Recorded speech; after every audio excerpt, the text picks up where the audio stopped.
I'm Alex Wojcicki for the Rural Radio Network, and I'm joined via Zoom by Marla Anders. She is the co-founder of the Barn Festival. Marla, we know that the Barn Festival was pretty much ended last year, but with everything going on, you've decided to ramp up this new barn market. Tell us what you've got going on. Yeah. Well, it all has evolved for sure. Yes, we said our goodbyes last year, and we thought we were really saying our goodbyes. It was always our hope, and still is actually, that we can pass this on to someone else. But my husband did pass away March 11th, which of course that was unexpected. We were actually in the midst, Brian was just in the midst of fighting for his life basically in Lincoln. And we did get an offer from someone who was interested in purchasing the business. And we couldn't really think clearly at that point. So we let it go. And then, of course, right around the corner, after Brian passed away, was the pandemic. And so, of course, those people just, that stopped them in their tracks. And, you can't blame them, because this is an event that draws large crowds. And who knows, what the future might hold for places like what we have here. After everything was shut down, I started hearing from our vendors, our barn vendors, and my goodness, I mean, this was so devastating for all of them. Of course, it is for everyone in every profession, it seems, but these are people that travel the country with their goods in a trailer, and they have a lot of product in those trailers. And sometimes depending on the size, I had one of my vendors say that she had hundreds of thousands of dollars worth of spring and summer clothing that they had absolutely nowhere to go with. And you and I know how fast those fashions change, that by next spring or summer, those fashions probably aren't now, it really did put a lot of, that's just one example. I had another example of the most amazing gourmet food company that, they've won national awards and they have the best product. And he told me that they went from, in February, they had their best best month in history. And they went down to 0 in March, nothing, no sales. And so that's the kind of devastation, and that's food product. So if you can imagine, they probably were really ramping up their, their inventory, their production. And all of a sudden their business was just left with nothing, no sales. And so after hearing more and more from vendors like that, I thought, well, things have really changed. We haven't sold the business. I'm still sitting here at the barn, with empty buildings. And I thought, gosh, if September would come around and I had these empty buildings and we weren't doing anything with them, and I knew that we had vendors out there who could just really do well, by selling to our customers who, they're all very much accustomed to this festival and what it brings to them financially. It'd make me feel really bad if I didn't do something. So anyhow, like I said, things evolve around here. We never know what's going to happen next, but I thought the least I could do is come up with an event for these pop-up vendors and the barn vendors. But gosh, we kind of had to come up with a different structure because of the fact that my husband's passed away. I'm not able to handle things like I was before. And so I've kind of made things easier for myself and decided to just fill both sides of the road with pop-up vendors. So that means that there will be more vendors than what the customers are used to, but the product will probably be more, and yeah, it'll be a little different. So that's why we called it the barn market instead of the barn festival. So people don't compare it to a barn festival like they were accustomed to, but there will be a lot of similarities. You mentioned this is not the barn festival. This is not the traditional barn festival. How exactly is it different, and what are attendees going to come into? They're going to come into a very similar situation as what they were used to at the barn festival.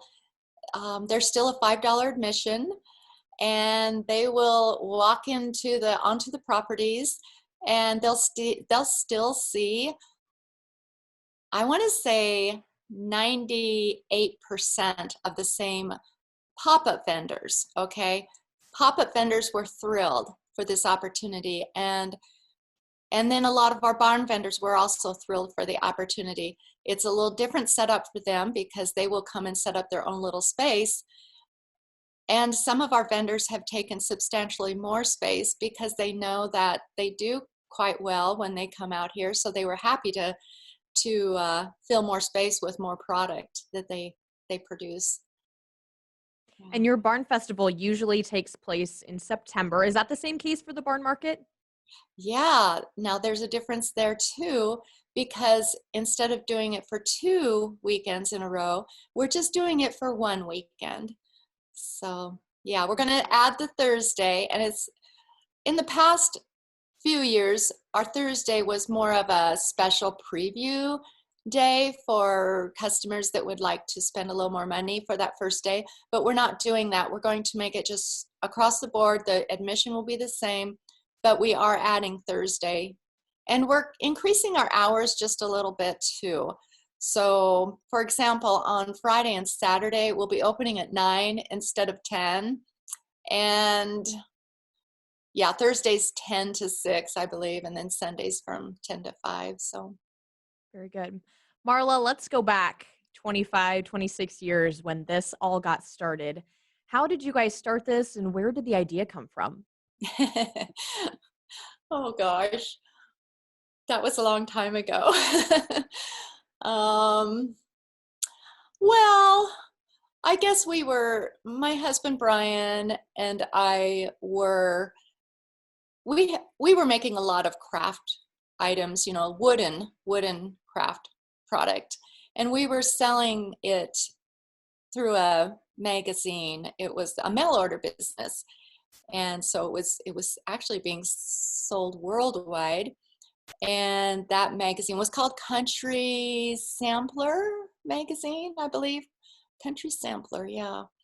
And so we started out with one little item, which was a little Noah's Ark item, and then it grew and grew and grew. And before we knew it, we had 2 pages full of product and this wholesale business, and we started doing a lot of wholesale. So it wasn't just, that was retail actually, the Country Sampler magazine, and then we started doing wholesale, and we basically needed more space for what we were doing. So we looked at this barn that was about a quarter mile down the road from the house that I grew up in, where we lived at the time.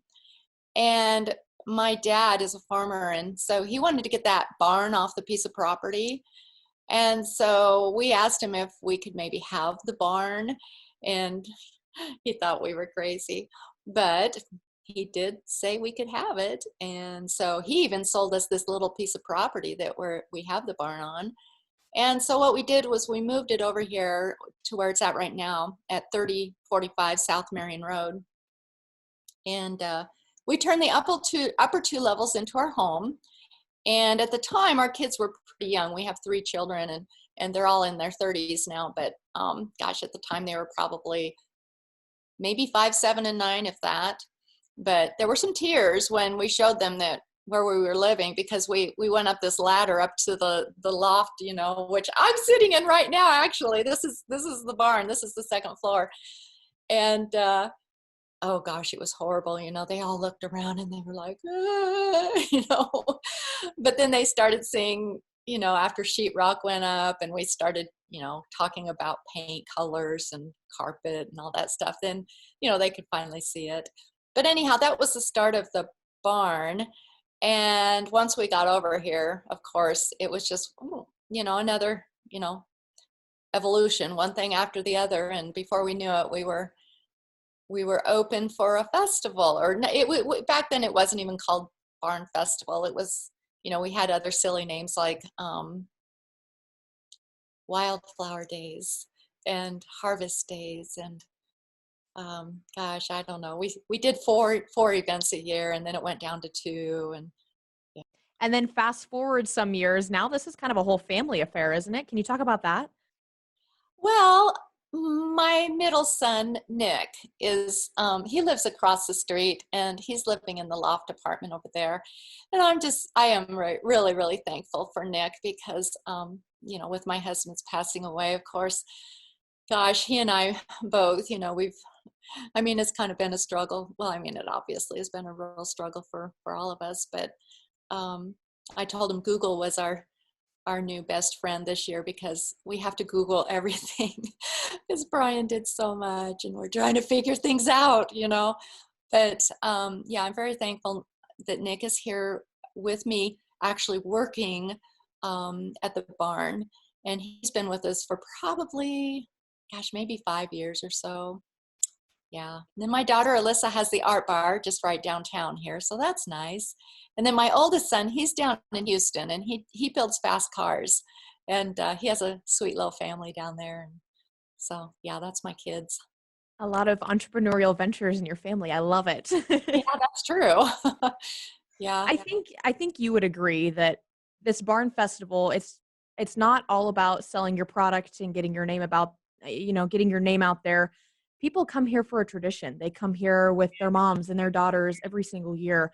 What's it like to provide that experience for so many people across Nebraska?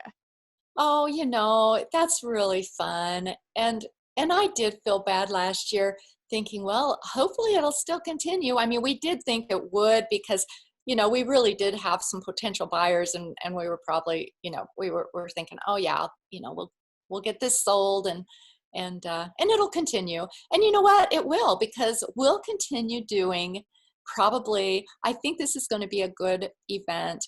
And even my son said, Mom, if this goes really good, maybe we could do a spring show again, and maybe we could do it twice a year. So who knows, what might happen. But I do believe that the barn events will continue because the people that we've been talking with who were interested, up until COVID-19 happened and scared them, but they have great vision for the place. And so if that were to happen, but I think that anybody that really purchased the place would have such great vision for it. There's so much opportunity. And even for us, maybe we'll go back to doing weddings again. We're actually putting a new floor in the stable barn right now. Weddings would always have to happen in the summer when we would be very, very busy preparing for that fall show. Now, if things change like they're going to, we won't have quite as much work. So that will free up those buildings a little bit more to where we maybe can do weddings again. And so that floor is really pretty that we're putting in the stable barn. And so we're making improvements this summer. We're going to do our best to try to keep things up nice. And Brian did a really good job wow, it was a full-time job just keeping this place up. And Marla, you have your own venture too, along with all of this. It's Art by Marla Rhea. Is that something that you want to continue doing? Yes, actually, that is what I would love to do, like full time. It already is kind of full time for me, but yet it's something that I'm free to do when I want to. So I, that's nice. So I've been a published artist for probably 7 or 8 years now. and my publisher is located in Ohio. And so basically I get to do artwork, send it off to the publisher, and then they take it from there. And I never know where I'm going to see my artwork. I could walk into a Lowe's or a Walmart even, and see, and which has happened, and I'm like, whoa, there's some placemats with my artwork on them. And so things like that is kind of cool. It's called licensing. A lot of licensing of my artwork, and then they also produced prints. But anyhow, I do love doing that, and I'm hoping that I will be able to continue that for sure for years to come. Yeah. Absolutely. Marla, do you have a favorite memory from your time at the Barn Festival and hosting all of this? Hmm. Well, let's see. I think that,